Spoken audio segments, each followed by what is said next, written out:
ရက်တော့ငါပြုံးလို့ရက်တော့ ရက်တောင်ငါပြုံးလို့ရက်တောင်ငါပြုံးလို့ကြားနေလား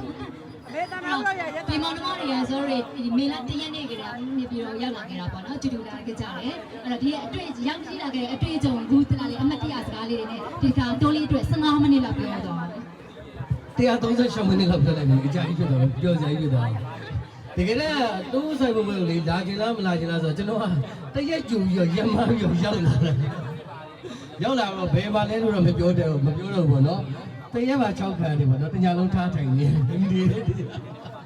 ရဲသွားနေတာနဲ့အခုကတော့တိုးလေးဆိုင်ဖို့ကကျွန်တော်ရှေ့မှာဆိုလို့ရှိရင်